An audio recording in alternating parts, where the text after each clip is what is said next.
able to tick over much quicker and get that done. So yeah, I have started recording, just so you know. I've only just started recording. I like to give a little nods up onto that, but I thought we were on a pretty good point about the fact that, one, you guys are a small business, and two, you're trying to grow yourself and incorporate so much more, which is really very noticeable right now in a situation when, I don't know, I've been talking to lots of people who are small businesses, and they're kind of having this, the two-way thinking of, one, shit, what's going to happen this year with Brexit, everything like that, so much madness, but also it's actually a really good opportunity for growth. First thing I'm going to do is I'm going to put this in front of the camera because I have it on my phone, because I've literally been using it this morning.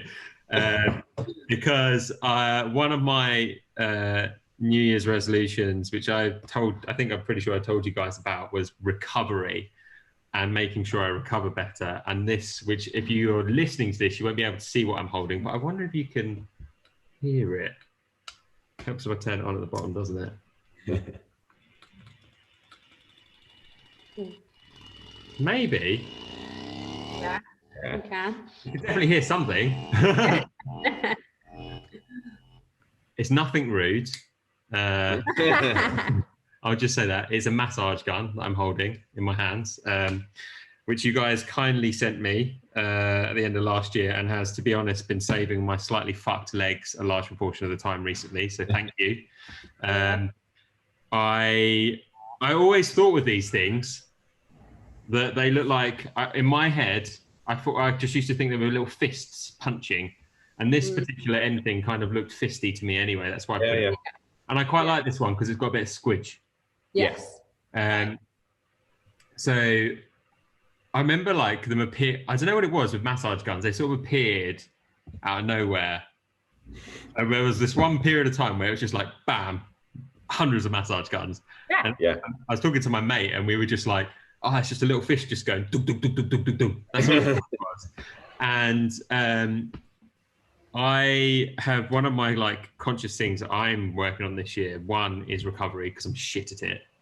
Like 95% of cyclists, I would imagine, and probably 99% of human beings, because we're all busy. And two, the other thing which I'm very consciously trying to work on much more this year is core strength and stability. And the reason for that is I was hit by a van like in 2019. 2019. I got hit by a van quite badly just before doing a 24-hour race, and persisted, well, on the advice of medical people, they said don't do the race. On the advice of myself, I did the race. Good advice. And whether or not that was a good idea, I'm gonna leave to one side, because I gotta be honest, it wasn't a good idea. So yeah, I got hit by a van, and it affected, the main thing it affected was my back. And physically I didn't really have any cuts or bruises or scuffs or anything, but actually the bit I really struggled with was I was having a lot of pain in my back, and I slipped a disc and did something else, tore some stuff, and I did this 24-hour race, and then basically consciously was like, it's going to hurt, just accept it, and then spend basically last winter trying to strengthen it. Got into a good position with that. Went to Morocco in February last year, rode a mountain bike race on a gravel bike. Stupid idea. Crashed really badly, jarred my back out again, and then subsequently spent a large proportion of last year working on it again, and then started doing some silly ideas on the bike, fucked it a little bit more. So it's just this continual thing of like getting it better, breaking it more, and then basically having to get it better again and continue doing it. So that's why one of my big things this year was working on strength, especially in my back, to make sure that gets stronger. Because, you know, lots of cyclists actually do have quite a strong core. You may not necessarily think it, but you think of the positions that you're riding in, you have a strong core. And when I say strong core, I don't mean like, you know, ripped necessarily. It's just your base is really, really strong. Yeah, definitely. Yeah. And there's great ways to sort of look at that. I've been like, one of the things I've actually been doing that's really helped me is like Lululemon do really good videos, and I like them because they're really calm. Mm-hmm. It's not like some pumped up guy going like, yeah, fucking do this, go this way, go faster, harder. I'm just like, I just want calm, that's relaxing. And there's a guy, I can't think of the guy's name now, but there's a guy, he does like a 45-minute and a 35-minute workout thing, which is fine. Like, let's do that once one every day of the week. It's like, that's only 45 minutes out of the day or whatever it is. But he's really calm, and I really like that. So for reference, like, just search Lululemon 45-minute home workout or something like that on YouTube, and it comes up. And I can't think of the guy's name, but he's good. Anyway, so that's why, big round story, why we're talking is recovery. And also I wanted to tick on the fact about you guys being a small business in a time when, you guys get to work with some pretty mega people still. It's a pretty nuts list, isn't it? Yeah, it's pretty cool. Just coming to the point you said of like massage guns just exploded and came out of the blue. We actually developed our first one, a really budget version, out of like a drill I disassembled and like welded a leg on and created, and took it into rugby. And this was before you'd seen a massage gun and they weren't about. And that's where the seed was planted to create MyoMaster, because all of a sudden I was getting orders from lads I played with, like, I need one of these in my life. And as a result, I was in the kitchen dismantling tools, welding. Lottie's having a go at me because I should be building the kitchen, and instead I'm building these massagers. And yeah, basically it blew up a bit from there. Lottie, the brains of the business, came in and was like, surely if elite athletes want this, then there's got to be a bit of a marketplace for it. And it's just funny how quickly that changed from our idea and we're trying to get it developed to then a year later, there's, as you say, hundreds on the market everywhere. And we were like, how has this happened? But that's how quickly it moves, and how quickly recovery became part of people's thoughts. Because for a large period, like you said, 95% of people don't want to recover. You want to be out on your bike, you want to be cycling. And all of a sudden, what the Myo Pro does, which you've got there, is it's really quick, really effective, and really easy. You haven't got to watch a program on how to use it. You haven't got to spend an hour of your day on the floor doing different stretches or rolling. It's actually very quick, very effective. So that was just an interesting thing on what you said about how all of a sudden it just came out of the blue, and that was highlighted there.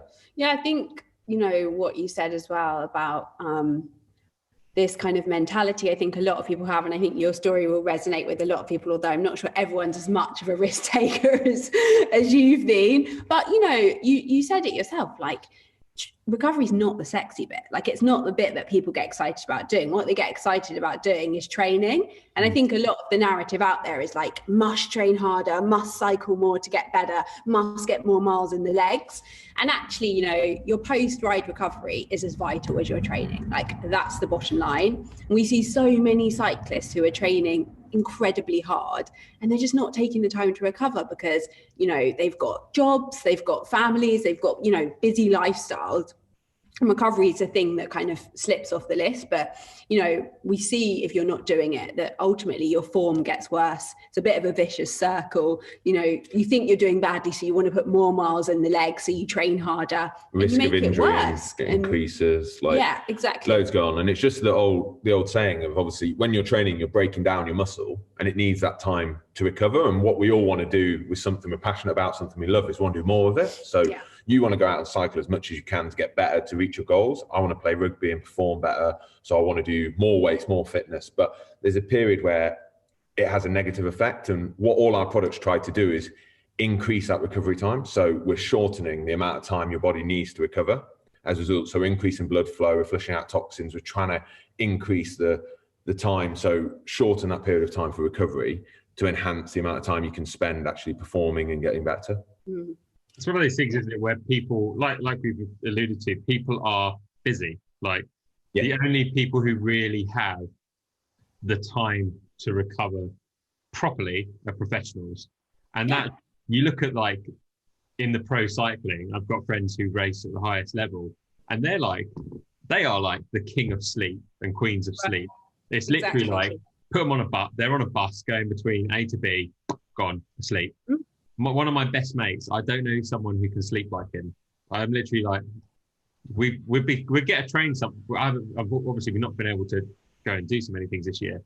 But we rode across Australia together in 2019, and he literally would get to our, it's hard, like it is long days, 20 days of riding from the West Coast to the East Coast. Don't do it.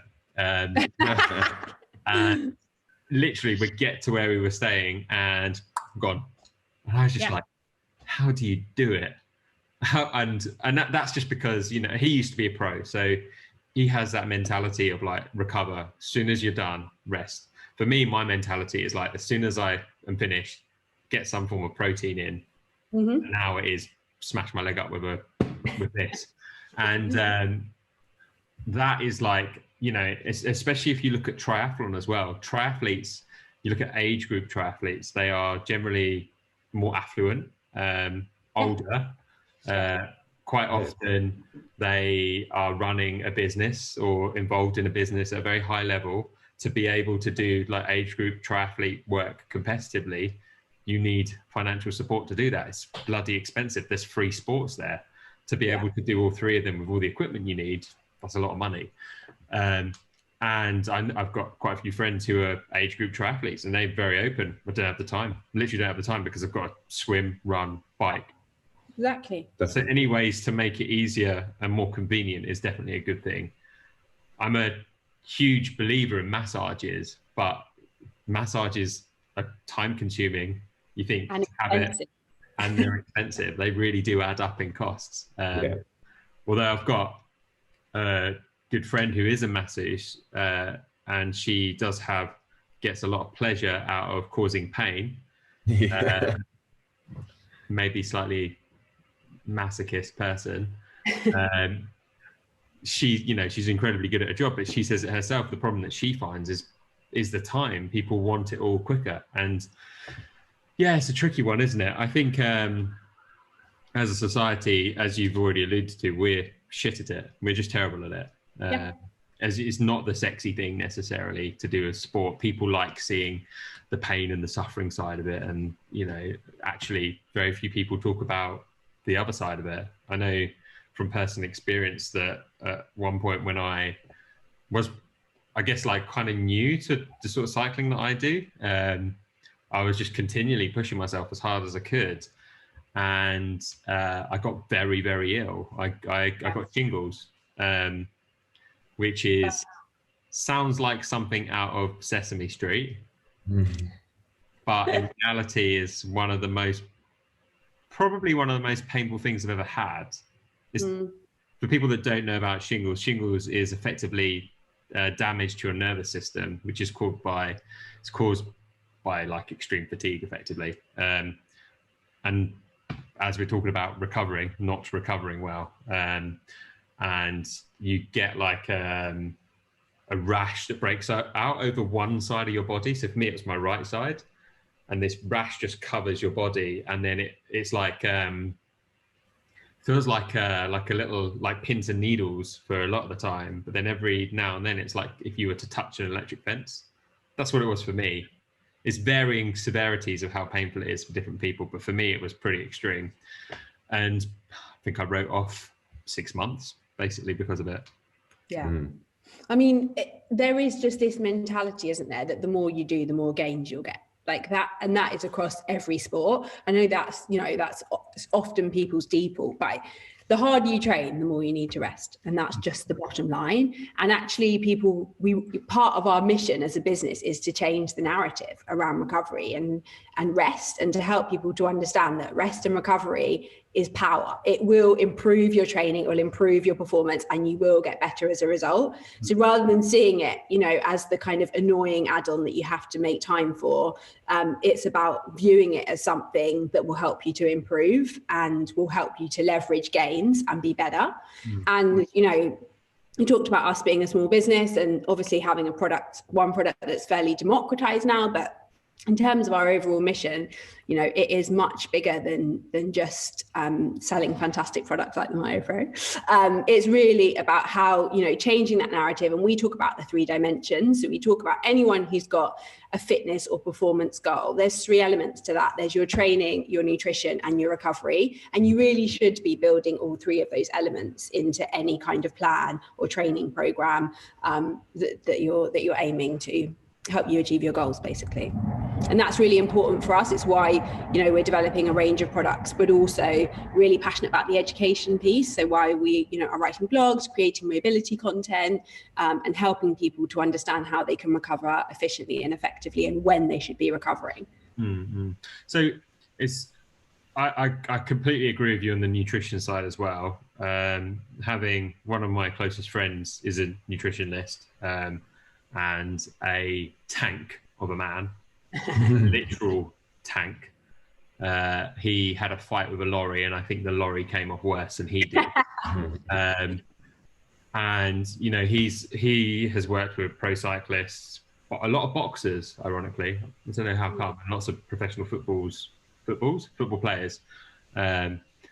And he is like so on this thing about nutrition, and like he's helped me out at points as well. Like I used to be a big guy. I used to be 126 kilos at my biggest. Wow. As a rugby player, that's big. Like, I used to play rugby at like 110 maybe. So just put that into context. Big lad. When I played rugby in my teens at county level, and I was the smallest prop in the team. Nice. I'm a hunter, so. Well, I bet you're a lot taller than me, though. Yeah, 6'2". Yeah, I'm 5'11". Yeah. Okay. Yeah. For a prop, that's small. Yeah, small. But 127 kegs or whatever is that? You're making up. Guy. Yeah. And I basically stopped playing because I got a quite bad injury. I dislocated my right knee the wrong way. Didn't know there was a wrong way, but there's a wrong way apparently.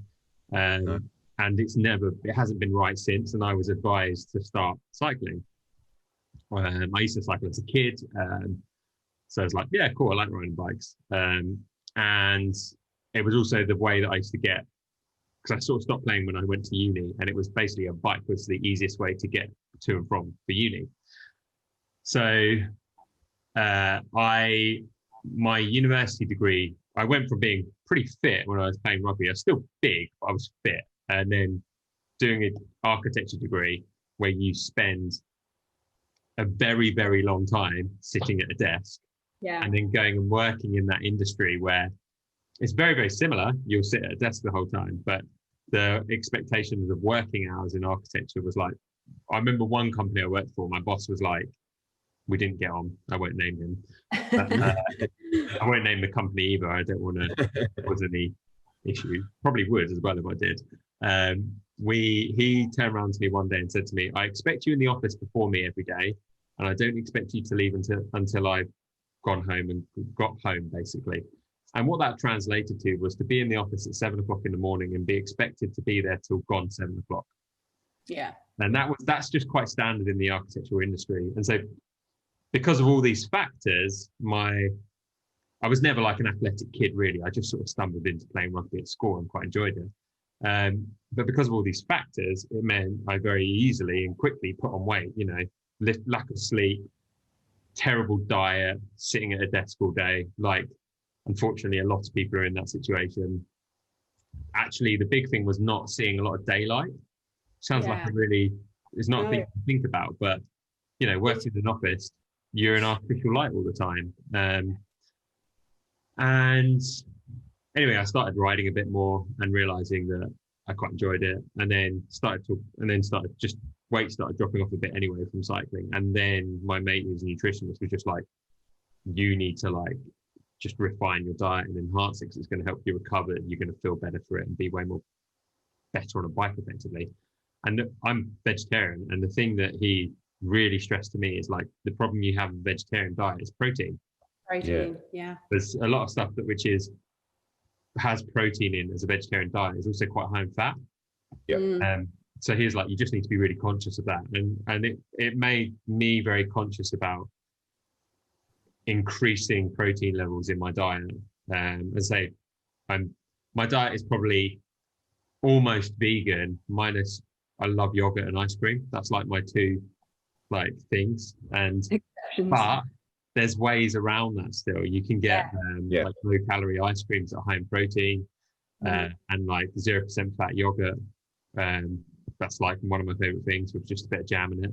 I love it. Yeah, great snack. Yeah, and it's a really good way to then increase your protein level in your diet, which is as a lot of people know, it's quite hard if you're vegetarian. It's equally if you're vegan, but there are ways to do it.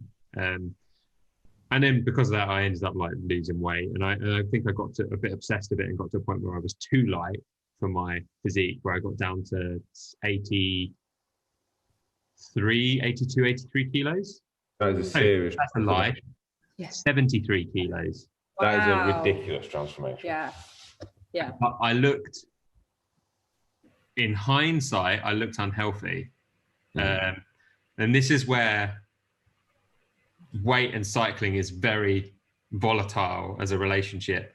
Everyone thinks being lighter equals being faster, and it doesn't necessarily. The proof in the pudding was when I was at like 73 kilos, my FTP dropped by about 40 watts.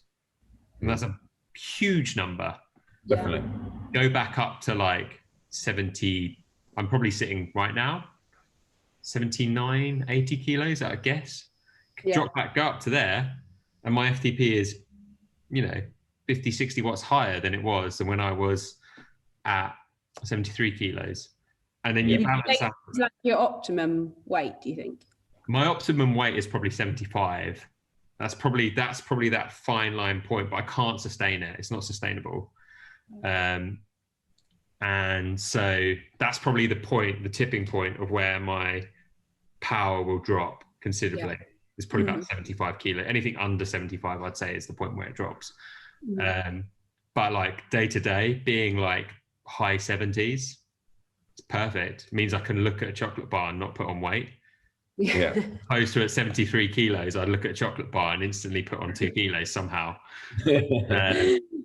So there's such a fine line with it with cycling, nutrition, and it's something that having dealt with that myself, am very conscious about how it's perceived to other people. And I mean, it's in, with athletic anything, and nutrition is such a contested topic. We've seen it in like long distance running and running in general recently. A lot of people coming out talking about their weight and issues like that. And also the thing that's really important is just to accept that body image in any sport, you can look like anything. It doesn't really matter what you look like. There's definitely a prescribed thing, which because of media is what people think what was right. I think the perception is changing a lot though.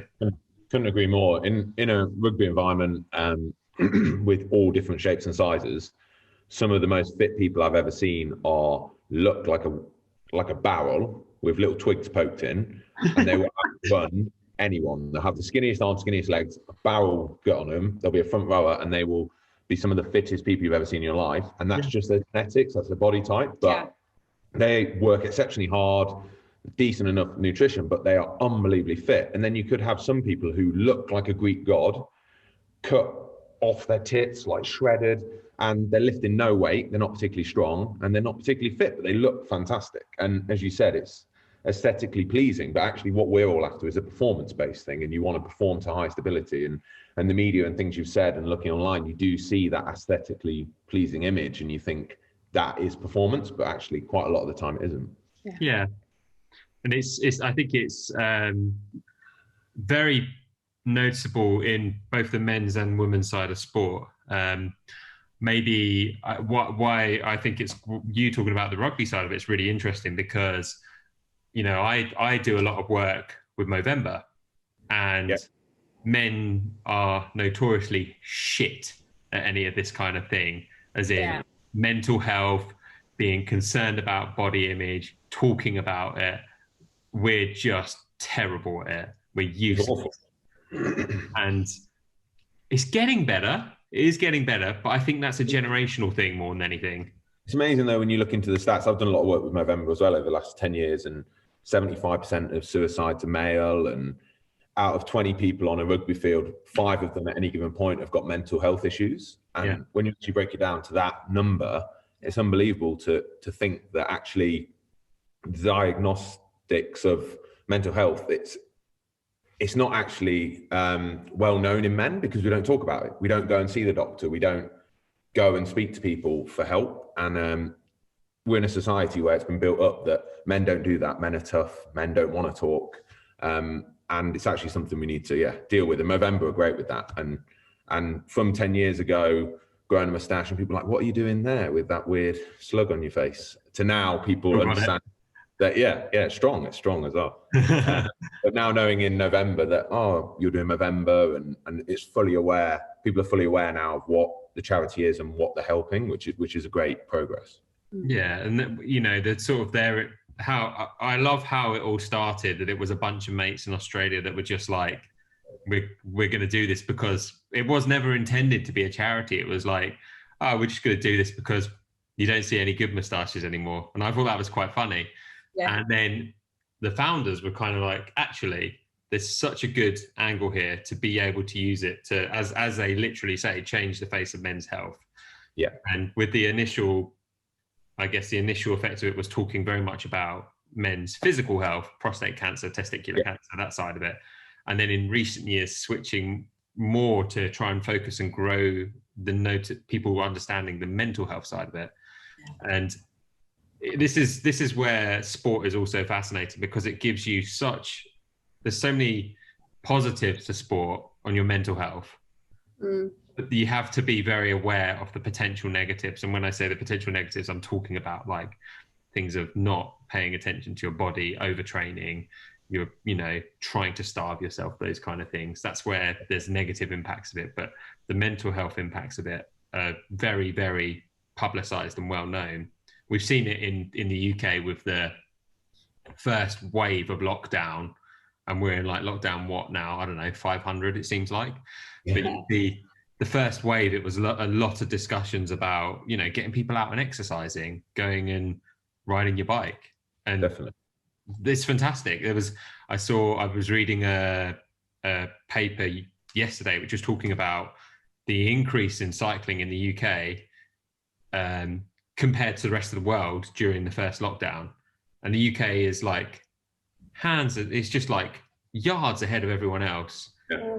And the other bit, this is all data that's come from Strava. So it's, they've probably got the best access to data globally of any company. Yeah. And they've released all this information talking about it. And then you look at it on the flip side, they actually say that women coming into cycling I think it was like, in the UK, it was like 80-something% increase, which is insane. That is insane. Yeah. And that's across all age groups. But the biggest increase was like, I think it was like the 25 to 35 kind of age category. Yeah. But to see that people are going, actually, we can understand how exercise at a time when we're stuck and working from home, whatever it is, going out and have that opportunity to go and ride your bike, go for a run, go for a jog, really does help people with their mental health right now. Yeah. I feel like this lockdown, a lot of people are going to find harder being. Yeah. In the summer, you had your gardens, you had, as you say, exercising. Loads of my friends who haven't exercised properly for years got into their 5K runs, their 10K runs, their bike, getting times up on the group, seeing what their mates were doing, having little competitions. Now we're in winter, it's 0 degrees outside. I think it's going to be much harder. You've not got your garden to go and sit out in an evening to sort of feel like you're getting out. I think it will be a much tougher period. Yeah, I agree. I think the other thing as well, though, is, it's back to your original point, is kind of helping people to understand from a mental health perspective and a physical health perspective, when's the right time to take rest and to recover. And, a lot of people will be coming into this for the first time and going hard at it, because that's what you do when you've got a new passion and you're excited about it. And you kind of go great guns. And I think like it's difficult sometimes for people to know when is the right time to take a rest and when you should be taking recovery. But I think, it's important for people listening to kind of know that you should be listening to your body, and it will kind of tell you you know, when it needs to rest. If you're feeling fatigued, you know, as you said before you got shingles, you were feeling tired, but you probably didn't really listen to what your body was trying to tell you. You start to kind of feel tired, you get negative form, you're getting heavy legs. All of those things are signs that you should be listening to take a bit of a break and have, you know, a couple of days off, spend some time doing recovery, etc. And I think it's important message for people as they're kind of starting these sports, maybe for the first time, or getting back into them after a long time off. Because I think then you're even at kind of higher risk of getting injured and damaging yourself, basically. Definitely. I think one of the key things, like you said there, is sometimes you need to have a rest and a rest day and have a Sunday off, for instance, or a Wednesday, whatever you have, but also not just stopping for 4 days because your legs are sore, doing a recovery cycle, low level, active recovery, getting off, doing your stretching, using your Myo Pro to increase blood flow to the stiff areas you've got, to loosen the muscle, actually doing a bit of work to help regenerate the breakdown of your tissue to then be able to get back on your bike and do what you're enjoying. Because ultimately, you just continue to do it non-stop with no rest, your form will drop, you'll get ill, you'll get injured, things will happen. But if you work really hard and then have a 4-day rest period, you'll get really stiff, you've not moved them for a period, so then again, it's the other side of it. So you still need to do some active recovery, you still need to look after your body. Yeah, and on that point around mental health, actually, you know, the stats around the decrease in your mental health when you're somebody who's passionate about sport or takes a lot from that mentally and you can't do it, you know, it has a really negative impact on people mentally and how they're feeling, not being able to, you know, go out and do the thing that they're enjoying. So it's just, I think it's really important to spread that message about, you know, understanding when you should take a bit of a rest, even if you are deeply entrenched in your new hobby and you're really enjoying it, you set yourself goals. Yeah, entrench, good word. Ties into basically a good segue. So when I did the trenching challenge at the end of November, November, that was hard. I took December off. Off the bike. Because I was like, I normally do take December off pretty much completely. I mean, I'll go for a ride if I want to, but I don't really train. And I think it's really good to have a month where you do that. It's in cycling. It's your birthday, isn't it? It's my birthday. It's Christmas. It's New Year's. There's a lot of shit going on in December for me. And admittedly, all I want to do on my birthday is go for a bike ride. So I did that anyway. But, you know, for me, it's very consciously that December is a month where I don't really think about training so much. I just go if I feel like it. If I don't feel like going for a ride, I don't go for a ride. And with the trenching challenge, because that was, you know, that was the end of November, it was like, well, it makes complete sense. My training stress from the trenching challenge, just that challenge, was like 1,200 or something, which is bonkers if anyone that uses Training Peaks understands TSS training stress. Very few people do that across a week, maybe 2 weeks, let alone one ride. And so I just kind of accepted that I need to have a month off and just relax and rest. But towards the end of it, my God, I was just like, I really want to go cycling again, because you get to, and I just stayed strict to myself, saying like, I need to have this time off because it doesn't really matter in the scale of things. Like, a month is 30 days, a year has 365 days in it. It's a tiny proportion of it. There's a bigger picture. You're alive for what's the average age now? I think like 85, 90, maybe. Yeah. You're alive for a lot of years. 30 days out of that amount of, you know, time really isn't a lot. And then what's nice about that is that you said, like, towards the end of that month, you were gagging to get back on the bike. Like, by the end of November, probably finishing your trenching challenge, you're like, God, that was terrible. Like, whereas all of a sudden, the end of December, you're now ready to go. You're feeling great. You're pumped to get back into your training for the new year, which is exactly the point. What would you say to someone who's listening to this and is thinking like, I just don't know if I could allow myself to take a break that long, you know? You need to have, I think the most important thing to understand is that as good as sport is, it shouldn't be your one thing in your life. You need to have other hobbies. I paint. I love painting. Yeah, I love painting. Which I will always have. I have like I have on my desk right now, this desk is a mess. There's a reason why I never show it. So currently on my desk right now, I have 3 notebooks. One is my scruffy notebook, one is my good notebook, and one's my doodle book. My passport, something I've been painting, my phone, a drink, a pair of scissors, a tape measure,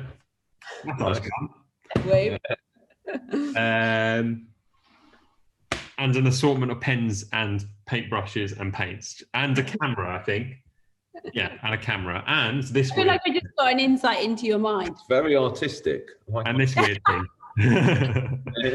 This is a pump for a time trial disc wheel. Because you can't get the end point in. Yeah, it looks like a little pipe, doesn't it? So yeah, like I think it's really important to make sure that whatever your sport is, to understand that it shouldn't be the thing that runs and controls your life. That is incredibly hard for people to admit. But allowing yourself to have a break, the biggest thing is to there's this thing about like people are always comparing themselves to other people. Right. Yeah. Cycling's really bad for it. Everyone's like, oh, what's your FTP? What's your FTP? I hate it, because your FTP is something which is only actually relevant to you as a rider. It's not relevant to anyone else. And what I mean with that is, my FTP is relevant to me because it's my legs, my weight, my height, my physique. There's no one that's the same as me. I don't have a twin. Even if you were a twin, you're not going to be, you have identical twins, but you're going to be feeling different on different days.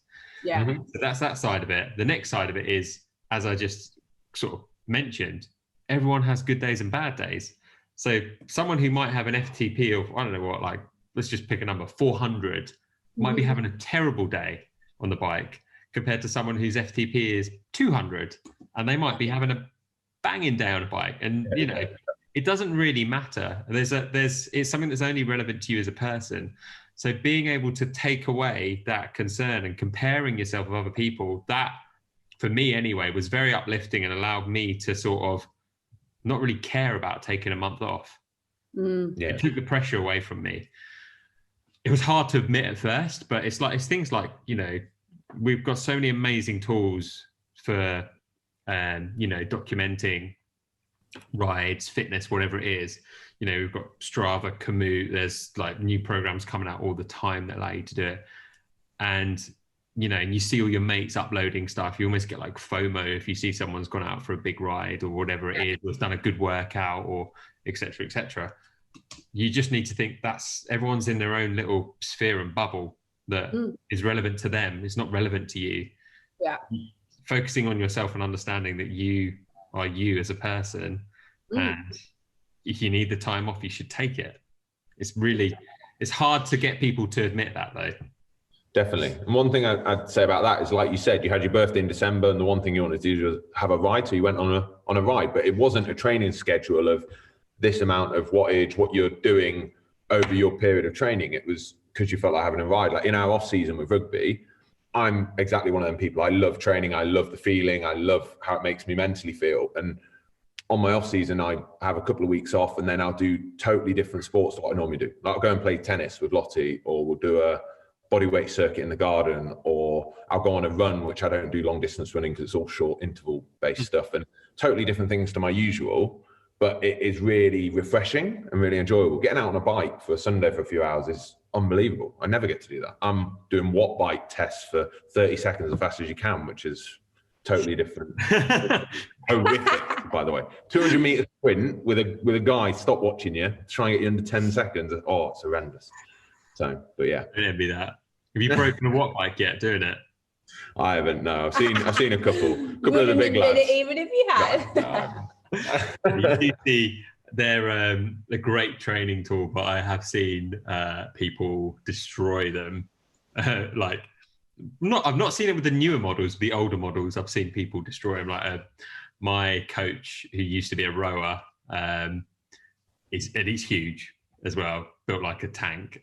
He used to have a watt bike, and he has the British land speed record, which is pretty cool. It's set on like a recumbent bike and it's set, they do all the records in the salt lakes in Nevada, I think it is. And you basically just go as fast as you can for a certain distance, and its fastest speed obviously wins. He holds the British record, and he's broken it a couple of times. But when he was training for it, using a watt bike to do those really short intervals was really, really good for him. Got very strong, managed to break one. See, I've seen it the other way around. I've seen watt bikes break a lot of people. Yeah. So I thick over the side. I've seen a lot of horrendous. I've not seen a broken watt bike really. Yeah. Have you? I'm guessing you must have done like VO2 max testing and stuff like that as well. Yeah, we've done some of that stuff. The new thing they're really enjoying in professional rugby is, like I said, the really short stuff. So like 6 seconds on a watt bike out of your seat, maximal wattage, average. So you can hit a peak if you drop off in that 6 seconds, and you get 24 seconds rest, then go again. And then they record your scores, and it's like a 15 total. And after about 6, your legs are just drained. And you think 6 seconds sounds the easiest thing in the world. And it's like they're writing it all down on a board, and it's like a competition because you're seeing your other people in your position, other things. But it's funny because you said, obviously, your ideal weight is around that 75, 78 kg. In that sort of short interval stuff, our massive second rows who have levers, weigh 118 kilograms, their watt power output is like insane. Like they absolutely smash that test. And then your smaller people don't, but then you flip it on its head and you do a 2K cycle test, and all of a sudden them smaller ones win. So it's quite interesting. That's one of the things I like about cycling is the difference in physique is so noticeable. And you look at, you know, there's sprinters, climbers, more sort of time trial focused people, more people who are more for long distance stuff. You look at like, there's a German guy, Robert Fosterman, who's got legs that are probably the size of me. Like they're like this. And it's just nuts, the amount of power that comes out of those legs. And then in contrast, you know, the problem, sort of going back to it slightly, the problem with the weight in cycling is generally who do we see winning, you know, big races like the Tour de France or the Giro Rosa, whatever it is. It's always the overall winners generally is going to be someone who's very lightweight and thin, because to get over the mountains, that's where weight does come into it. And the problem with that is we see all these cyclists like, you know, Chris Froome, amazingly talented cyclist. He is effectively like, he looks so thin. He's incredibly tall and lanky. But that's actually just his physique as well. In contrast, though, you look at, Bradley Wiggins now. I mean, he's someone who can change his physique so much and has done in his career. When he was racing on the track, he was a bigger guy because it was more about the power on the track. Goes and does the Tour de France and he looked gaunt. He looked noticeably gaunt. Look at him now. He's like running around with a big beard and a skinhead on him. It looks completely different. So there's, you know, sport is encompassing to anyone, whatever your shape, physique, ability is, whatever it is. There's always something you can do, and it doesn't really, to be honest, it doesn't matter if you're good at it. It's as a matter as if you enjoy it more than anything. 100%. Yeah. Totally. Yeah. So I've got a question I wanted to ask you guys as well, and it's something that has kind of hit me quite a lot recently. It's on the subject of recovery as well. So we've seen obviously this terrible global situation we're in with COVID, and it is I personally think it's quite scary. It's great that we've got vaccinations now. It's amazing to see. I think it's really good that, you know, the country's gone into lockdown to stop the spread. Obviously, it's tricky for businesses. So anyway, I actually have 2 friends who have been diagnosed with COVID over the last week. Both of them use Whoop. Yeah. And both of them have very much alluded to the fact that Whoop has showed their heart rate variability rocketing up just before they were diagnosed. I've used Whoop before. I think it's fantastic. I think it's incredibly good. It's fucking expensive, but I love it as an idea. I wanted to kind of ask what your take on was that kind of side of it with technology, and how, I guess, technology is helping aid recovery. Do you see it as a positive or a negative more than anything? I see it as a huge positive. I think you've seen it develop over the years, heart rate monitors being worn for your sessions to see what level output you're doing, your stress on your training, so you can calculate everything. And Whoop's a really good tool. As you said, I think it's really expensive. They've done it cleverly with the subscription and carrying on rather than buying a product and keeping it. But it's interesting, like you said, people have had COVID, it shows that shoot up in your heart rate. Obviously a stress on the body. As soon as you get ill, there is a stress on the body. I think it's going to be the future long term. I don't think you can just hone in on purely that. You still have to do your own things, because technology is obviously really clever. It'll judge your sleep. It says how much you move, etc. But also a lot of it, we do loads of sleep testing within professional rugby. And a lot of the stuff is still how you personally feel. So sometimes the watch would say that I had the best night's sleep in my life, and I was in deep sleep for loads, and I had REM sleep and all this stuff. And then you wake up and I felt awful. I felt a lot worse, like I'd had a terrible night's sleep, filled it in. And then the scientists came over, sports scientists were like, apparently you had the best night's sleep. But personally, I feel awful. Like I've had 3 coffees today. So I don't think it will ever take over the whole thing. I think it's great to help you understand how you're going, but a lot of it will come down to individuals and how you feel as well. Yeah, and I think anything that helps us to understand ourselves and our bodies better it gives us power. But for me, there's a different, and that's the great bit about it, but I think there's a different side to it, which is it's wonderful to have all of that data. But I think there are a lot of people out there like, okay, well, what do I do now? Like, I know, I now understand that I have an issue with sleeping, or I'm not sleeping enough, for example. How do I improve that? How do I change that? And I think companies like Whoop have a responsibility to not only be giving people the data, but helping them to understand how to take that data and use that for improvement. Because, you know, I think there's a lack of education around that. What good is it unless you know then what to do to change and improve? That's something that's definitely our long-term goal, is the education piece. So as Lottie said, you get all that data, you understand that you've had a really stressful day, you've done a lot of exercise, the output on your body's been huge. But then how do you transfer that into what should you be doing then? How should you be the next day? What would be great for you? What have your outputs been? What have you done? Which exercises therefore? Like you said, cycling, back pain, right? How can you recover from that to get the most efficient recovery program set up to then be able to go again and get the most maximal output? So that's something longer term we're definitely looking into, is the educational piece and being quite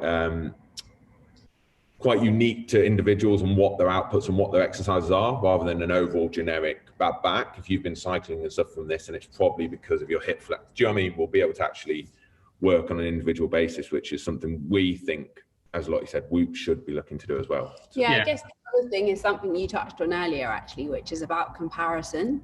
And, you know, it's a huge issue in the current world that we live in, especially with social media and the ability to us all post our glossy lives and everything we're achieving.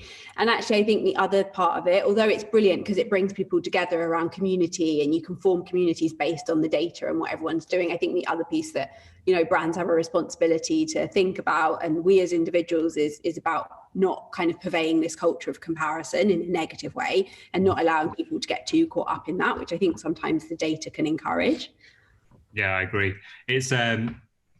It's very clear that there's having access to all this data is incredible, but if you don't know what to do with it, it's pointless. It's fundamentally pointless. And so when I was using Whoop, as I say, I think it's a fantastic tool. Literally the only reason I stopped using it was I was like, I don't really want to pay $30 a month or whatever it is. Yeah, exactly. It adds up. And what I found was really useful with it was being able to understand like things that were causing me to not sleep well, because you can track your, you know, what you're eating, kind of like if you've had coffee late, whatever it is. And it was useful for that, to have that. Whoop do a very good podcast, but I don't think that it does almost feel quite, it's more of a podcast where they talk about to interesting people. They've like talked with like skaters, business people, whatever it is, who are using their products, obviously. But they should, to me, and I agree with you, it should be an opportunity to really help start to educate people. They have such a pool of data. Yeah. So much data where they can call out things like they've started. I've noticed the whole being able to understand COVID a bit more is fantastic. It's a really useful thing that they've started to sort of allude to. It's things like understanding like women's menstrual cycles as well. They've got the ability to talk about that because they have all this information and data on how that can affect your recovery, for example. And, you know, I'm sure they are working on it, but it's something that's not necessarily been, I've not noticed it personally yet. I'm sure it's something that will come, I'm certain. Yeah. But being able to do it on a more personal level, like you guys want to do, is awesome. Like, everyone's individual at the end of the day. Everyone has their own strengths and weaknesses. And as you said as well, like, you might on paper or according to your watch or whatever, had a great night's sleep, but feel absolutely shit. And I completely know that feeling, where it's like, I'm going to have 3 coffees before I do anything today. Or you flip it on its head and you feel absolutely great. Look at your watch and it says you had an awful night's sleep. And then I do that all the time. And I feel great, get up in the morning, check my watch on my way to training. I'm like, oh, apparently I was awful sleep. And then all of a sudden I feel a bit tired as a result of seeing the data. And I think I'm going to need a coffee all of a sudden. And I didn't need that before I saw the data. Yeah. But I do think it's interesting, like you said, about using it for the sleep, because loads of my friends have used it. And that's exactly what they said, is that they realized having a glass of wine or a beer before bed and the impact that then had on their sleep. So it didn't necessarily change totally that they're not going to drink anymore, but if they had a tough training day coming, they had an awareness that they're not going to have a beer the night before or a glass of wine with their dinner. They'd leave that to get a good night's sleep. So I do think that's really interesting. Yeah, it's a great product, and I'm sure in time it will become something that's way more accessible to people who can't justify those kind of costs. And there will be other things out there, like, I mean, I have an Apple Watch, and the stuff on an Apple Watch it's pretty damn good, to be fair. It's good enough for me. You know, I doesn't have to pay a monthly subscription for it. I bought it as a birthday present, so it's like 011 stamp of approval. Yeah, exactly.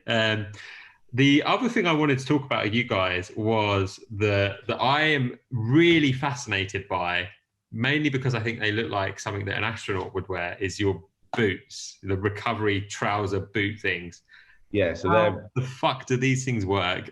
They're really cool. And something we've been speaking about quite a lot is obviously recovery and taking rest, etc., so your body can recover to help you get back to performing and achieving goals. What they actually do is they do what the body does naturally over a sort of 48-hour period, 3 days, but they reduce that time hugely into like a 20-minute, 30-minute cycle. So what your bodies do after you've trained is the blood has to then go to the muscles you've trained. They're trying to flush away the toxins that have been built up, trying to absorb the lactic acid, which causes DOMS, makes you feel stiff and sore. So what our MyoAirs and MyoPumps do, which are the astronaut trousers you've seen, is they use extreme air compression. And I'll give you an example. So recovery skins you wear to recover after a bike ride or to go to sleep in, or calf compression sleeves that you use after a run, they're at about 20 megahertz of pressure. So when they feel tight around your legs, ours go to 250 megahertz of pressure, and it feels like almost getting your blood pressure taken on your arm, where it blows up. But it works from your ankle, up your calf, up your knee, up your quad, to basically flush out all these toxins, help absorb the lactic acid, get fresh oxygenated blood, and then as it compresses really tight, it releases, and all of a sudden you feel your legs just fill back up with warm blood. Everyone says to us like, oh, they're heated, I can feel my legs really warm. But it's basically the flushing process that your body will naturally do is enhanced by this extreme air compression. And it's incredible. There's loads of scientific studies out there now to show. There was one I read about a cycle group that basically they all did max output, max jump, max wattage the following day after their training for a 3-month program. Half of the study group used extreme air compression, half didn't, and their drop-off was minimized as a result. So the people who hadn't used it, their drop-off was quite big on their power output. The people who had a lot less power output, so therefore they could train quicker as a result, get more output in their sessions, do the recovery effectively again to then not drop off usually. And it's just, there's amazing studies out there now, but it's a really unique feeling. If you ever try them, they're really strange. It's like, pumping up, like getting your blood pressure taken all the way up your leg. And then the release is amazing. It's like, and they just fill back up. So when you're talking about the pressure, so that, what did you say, 20 times pressure and 200, was it? Yeah, so it's 20 and ours go up to 250. So that's what I would equate to a worm trying to get tight onto your hand, and a very, very big superpowered snake. That's one way of looking at it. I mean, a few of the lads have called them the pythons. They're just like legs. It's like they're one of those things as well that like I see them around, and I'm always just like, God, they look kind of cool, because it just looks like space boots. That's all they are to me, is space boots. But the idea of enhancing recovery into like a 20-minute slot like that is, and it forces people to stop. And that's a good and the easiest recovery you will ever do. You literally, we strap them on the sofa, legs up, put the telly on, and they're working silently at the side, nothing going on. Legs are tingling and flushing away, lovely feeling, and then you're done. Literally go and get your dinner and crack on. It's honestly the most simple recovery you'll ever do. It kind of comes back to that point of, you know, ultimately we're just trying to create products that mean that people stop dismissing recovery, because we make it so easy for them to do it and so simple for it to happen that you've got no excuse, basically. You know, if you can't do your recovery while you're sat on your laptop or you're sat on the sofa watching telly, you know, you've literally got no excuse. You can find time for that. So it's super simple. The nice thing is as well is that all of our products, we have this unbelievable range of professional sports, professional athletes that we test all our products with, and we get feedback, we get scientific studies. Like, we understand, we don't bring anything to market that doesn't work. Like, we're not going to just sell you something as a gimmick to just try and make a quick buck. We're all about the educational piece. We're all about actually improving performance. And that's why we have an amazing pool of people that can actually test and give us lots of data on it. And actually there's some incredible studies on compression and the power of it. And it's so much so that the UCI has actually banned people wearing compression clothing during races, because it has that much impact on performance. So yeah. It's quite crazy to think, isn't it? But I mean, the UCI is known to have some very backward opinions on certain things. I've got a mate that works for the UCI, so I don't know whether I should say that. Yeah, and then so what I wanted to ask is, like, what's next for you guys? What's the kind of plan this year? Yeah. Also, really good noise. This normally has a really good noise when you pull it out. Yeah. There we go. Yeah, nice. Very satisfying. So yeah, what's the kind of plan for the next year, for 2021? Yeah, so the plan for us is a couple of things. One is to continue working with professional teams. We're, you know, officially the recovery partners of Canyon, DHB, Cycle Team, and Squad, and we'll be doing a lot more of partnerships with professional teams, because it's so important to us that the products we create are, you know, good enough for elite level athletes before we bring them to market for other athletes. So it allows us to really test, as Joe said, with people at the top of their game. It's also for us about pushing this education piece. So a lot more content coming out, everything from mobility to all the stuff we've touched on today, diet, hydration, sleep, the different facets of recovery, and really helping to educate people on the power of it and how they can embed it into training programs in their life on a day-to-day basis. And then it's to continue innovation. We've got some really cool products in the pipeline that we're working on in the MyoMaster lab, and getting those to market to keep kind of, I guess, pushing recovery boundaries and helping people to improve it. Yeah. Have I missed anything? No, I think you're spot on. And as we said early on in the conversation, it's just forever changing and evolving. So an idea we've got now, and speaking to people, like the initial massage gun I made, all of a sudden a year later, there's 100 of them available. So you want to get your ideas out there and help people as soon as possible. But we've got some really cool things coming soon. We've got some cool bits already. We've got occlusion, which is like blood restricted training, which actually cyclists have started coming on board with. So it basically tricks the muscle into thinking it's a much harder session than it is by restricting the blood flow. So you get your body adapts and pumps more protein, more growth hormone to their muscles to help develop them, but at a much lighter stress. So it's really, very, very interesting. Loads around that, especially with injury. People who have had injuries and can't load to the same ability as they could. We do it with a lot of people who have had knee injuries or surgeries, and therefore they can't load, so they have to do a much less load, but you're tricking the muscle to still build and progress, which is, that's the future. That's going to be mind-blowing in the years to come. But loads going on, and it's really exciting. And as Lottie said, we've been a small business. We've had to grow, and something from day one we've said we wanted to do is educate and grow a community and help people. And with doing 1,000 different jobs, being a startup, you end up pushing that to the back, and we've tried to keep going with it. But with our new office and a nice little filming section, we'll have lots coming. So it's exciting. Your new cold office. I think first thing is before the content, we're going to sort out the heating. I mean, yeah, it is Baltic in here. And then how I like to finish every episode, I can't remember if I pre-warn you guys or not, and I don't often pre-warn people because I think it's funnier, is I always ask, and I do it because I've been told off for not doing it a few times, is I ask for 5 tips of anything, life tips, hacks, whatever you want. You're lucky that there's 2 of you, so you can kind of do 3 and 2, makes it a bit easier. And the reason why I do 5 is because 3 is actually quite easy. The 4th one normally involves some swearing at me and calling me a twat or something. That's quite standard.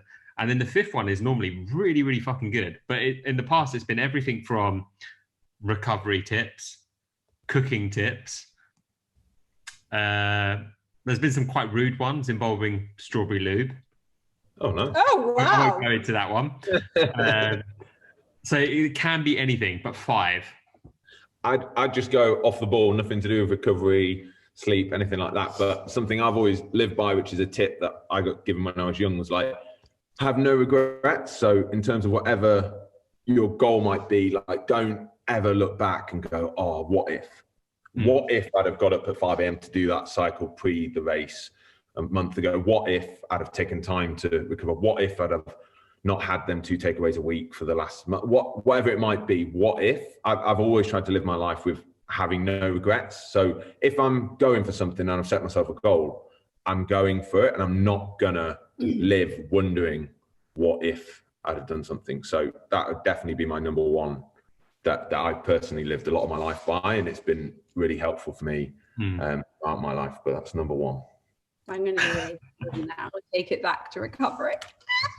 But the brain's the business, you see. Yeah, no, mine is listen to your body. Like, do not overpush yourself. Really listen to what your body's telling you. If you're feeling tired, if your legs are sore, if you feel like your form's slipping, just know yourself and take a minute to think about how you're really feeling. And I guarantee you'll perform better, feel better as a result.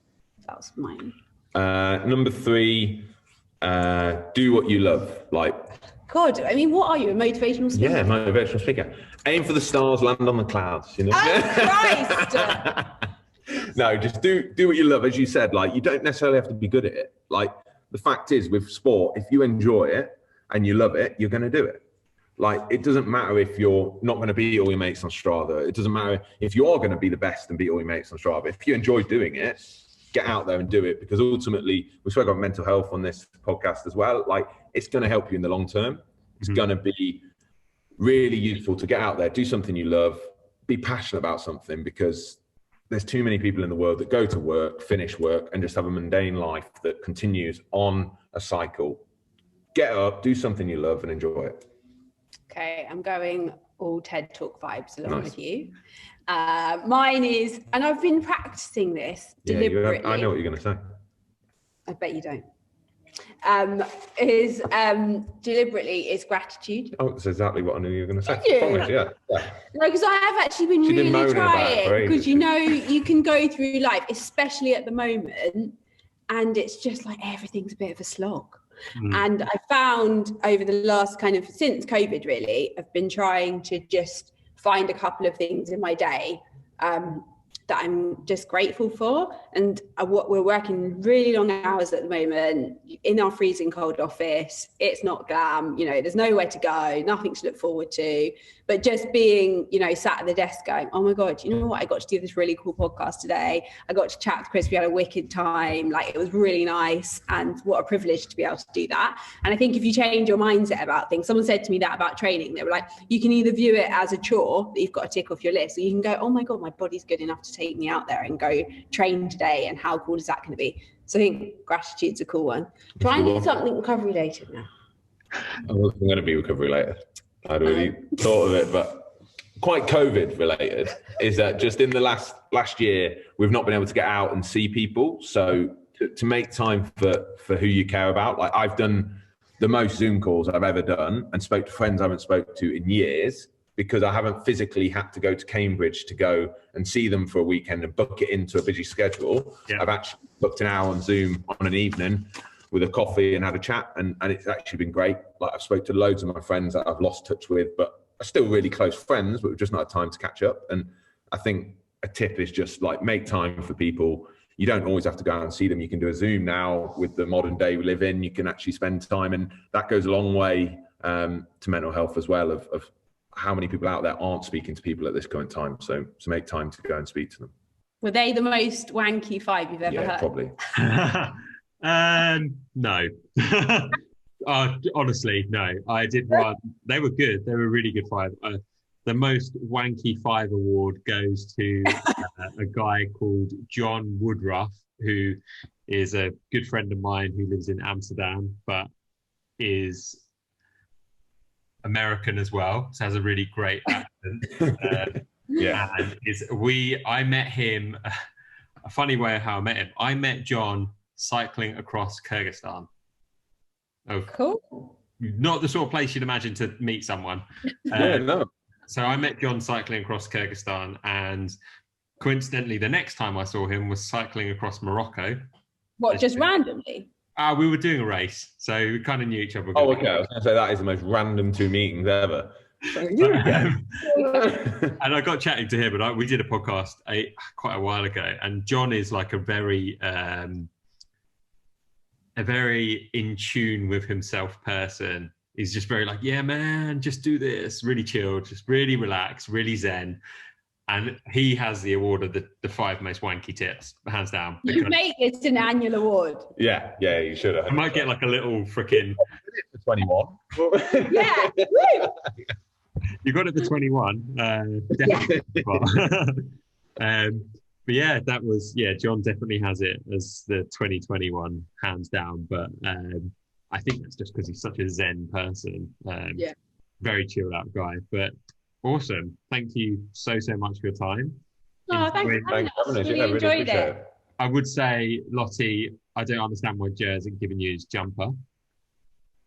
Quite. She's got like 4 coats. She's got 3 heaters around her.